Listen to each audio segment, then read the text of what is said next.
Welcome back, everybody, to the three question series from the Alliance for Mission and Renewal. I'm Chris Gordon, and I am here with someone that I'm excited for you to meet. This is Denine Blevins, and she's about to tell you all kinds of good things. So, why don't you go ahead and introduce yourself? Yeah, I would love to. Thanks, Christine. I am Denine Blevins. I live in New York City with my husband, Robert, and our little dog, Sydney. Robert is the director of Mercy Ministries under Mission to North America. And yeah, we've been married for about 9 years. We love our city, we love our dog, and we love the gospel and mission. I'm going to have to ask you what kind of dog Sydney is, just as So don't judge us, but we did get her DNA tested because we yes. really wanted to know. So she's like half beagle, half terrier, and like 2% poodle. And she's literally Oh, the cutest dog ever. Everybody says so in our neighborhood. well, I mean, We had nothing to do with it. I believe you. I'm a dog person. All right, so Sydney is with us in spirit. So, can you answer our three questions for us? First, what is your little corner of the kingdom that you're working right now? Mhm. Yes, so I serve as the executive director of Parakaleo, which is a nonprofit organization that provides relational support and learning for women who serve on church planning teams, especially the wives of church planners. Mm. We started off as a ministry under Mission to North America back in 2005, specifically serving church planners' wives in the PCA. But then over the years, we expanded. So we're now our own 501(c)(3) organization. We serve different denominations and countries in the US, Latin America, Asia Pacific, and now for the first time, Europe, mostly in partnership with church planning networks.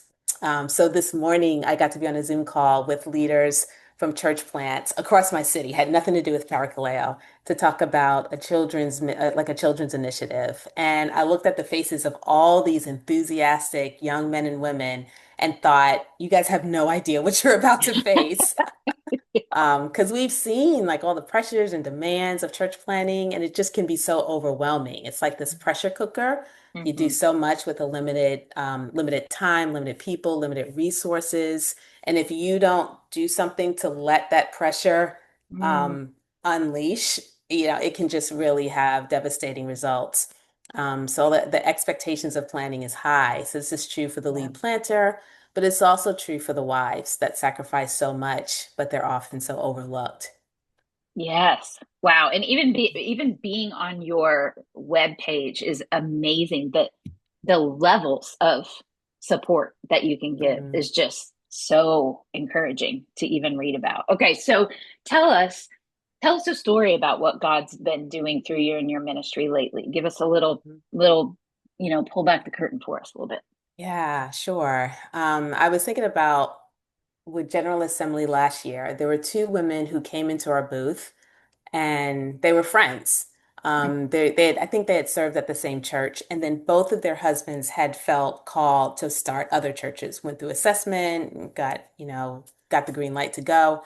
So they were moving to these different cities to plant churches. They were both excited and Mm-hmm. also completely overwhelmed by what they're about to face. One of them talked about the expectations from the people in her church, the loneliness that she was feeling and the lack of support that existed for her, especially in comparison to her husband, who was part of a church planning network and a supportive group for him.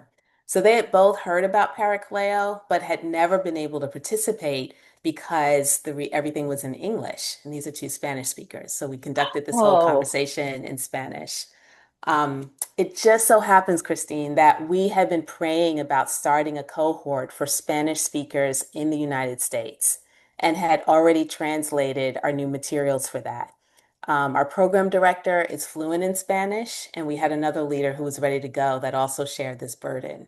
So within months, these two women who were like, we've heard about Parakaleo for years, we've never been able to do it. They were in their very first community called Arraigadas, which means rooted in Spanish. So it was same Parakaleo materials, but written for them, especially for Spanish speaking women dealing with the realities of living in the United States. And so what struck me with that is that God had already been at work answering a yeah, prayer that they probably hadn't even prayed yet. right. And so that group, Aragadas, that started last year, and they're just about to do their third module called Gaining Perspective. I don't even know what to say to that. other I than know. wow. And God Yeah, knows. And how encouraging it must be for you to even look on the faces of these women and be able to, in that moment, go, oh, God knew. He already yeah, knew you were coming. He got you ready for us. What a, that's thank right. you. What a wonderful story. So, Mm, as we, I'm sure you could tell us lots and lots of more stories. So, as we, your brothers and sisters out here in the PCA, you're in New York and we're like everywhere.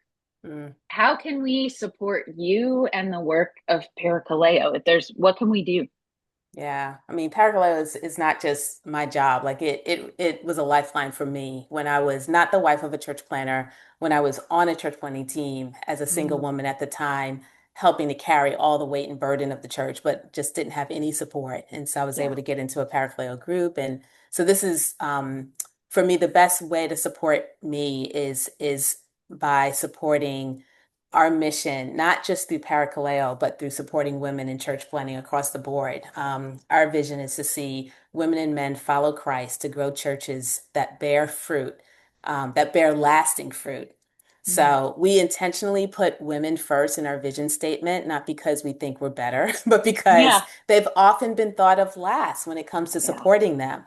So I would ask our brothers and sisters that are listening to think of women. That's the Mm, best way that you can encourage this work. Think of women. Sometimes in our excitement, supporting the important and beautiful work of church planting efforts across our denomination, we can forget about the women who are the backbone of these efforts, who are on the ground, behind the scene, doing the things in, day out, but are just struggling because they feel lonely and unsupported and having to carry all this on their own, or feel like they do. And yeah. so, for people that are in authority positions, such as church planners, what is your plan for caring for your wife? Like, think about her. If you're a network leader, a church planning network leader, what supportive systems are you building for wives and female staff members?